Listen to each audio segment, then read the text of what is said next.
其實去年咧12月咧，成個超算中心咧已經係正式投入服務啦。全香港有5000 P 嘅算力，咁數碼港其實有3000，咁所以點解我哋就係全香港最大嘅一個超算中心。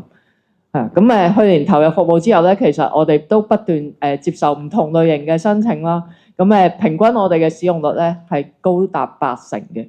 咁呢個亦都顯示香港真係有一啲人工智能嘅開發嘅團體啦、機構啦，真係需要用上一啲咁高性能嘅一啲能力咧去做佢哋嘅開發。舉個例，大家都知香港有個本地嘅大語言模型，咁其實佢哋都係使用我哋嘅算力，不斷去到優化，不斷去到改良啦。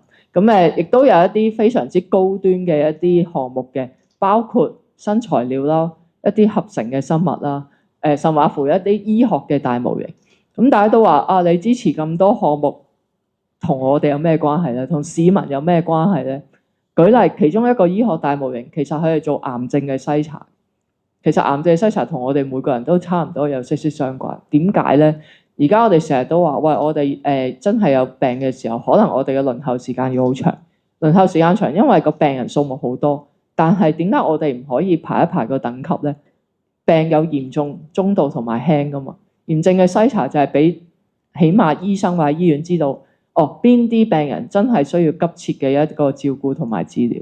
咁所以其實每一個項目，我哋都覺得其實同我哋市民係息息相關，亦都充分利用咗政府嘅一啲資金去到幫助香港成為一個人工智能嘅發展嘅基地。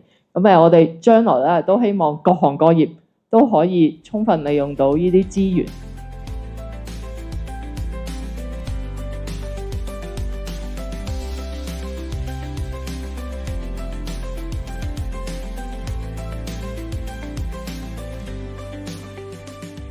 我哋個客戶咧係一個global 嘅 garment accessory 嘅 company， 即係佢哋買啲乜嘢咧？佢哋買啲紐扣啦，買啲拉鏈啦，係買啲扣啦。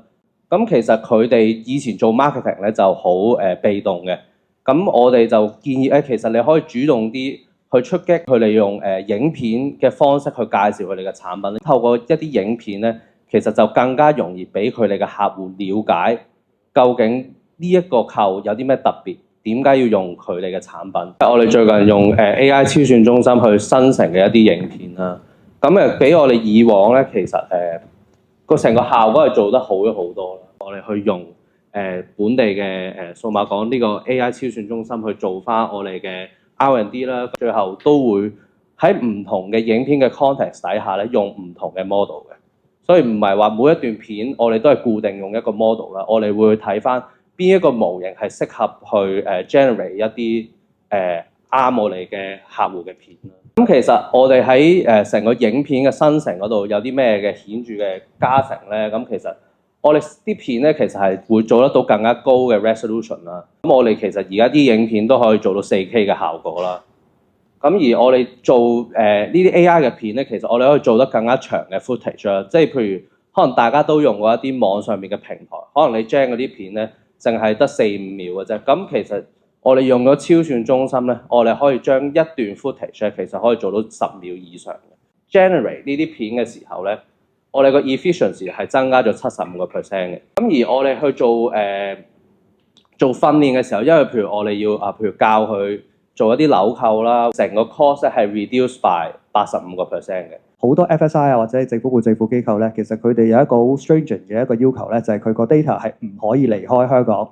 咁所以其實頭先提及到或者一啲雲嘅服務啦，咁第一就係佢哋喺香港本地 data centre 入邊，佢哋有嘅 cloud resource 其實個保障未必咁多。咁變咗咧，其實我哋好多嘅 data residency 嘅要求咧，其實反而係如果咁樣一個有一個 cost effectiveness 咁好嘅一個超算中心喺入邊咧，都可以係一個我哋其中一個好主要嘅選擇。咁我哋其實入咗園區之後咧，其實亦都老實講，同咗好多唔同嘅一啲係初創公司啦、數碼港初創公司啦，一齊大家去study 大家嘅產品，研究當中可以做 integration 嘅可能性，點樣可以提升個 synergy， 即係可以 offer 到俾客戶。呢個都係我哋背後有一個其中策略性嘅一個安排啦。咁本身咧，我哋都係一間大嘅公司啦。咁其實我哋都重視品牌嘅。咁所以 that's why 咧，我哋都揀一啲可靠嘅 partner 啦，數碼港啦，咁同我哋一齊，即係我哋嘅銷售同埋包裝過程當中，可以俾客戶有一個更強大嘅信心。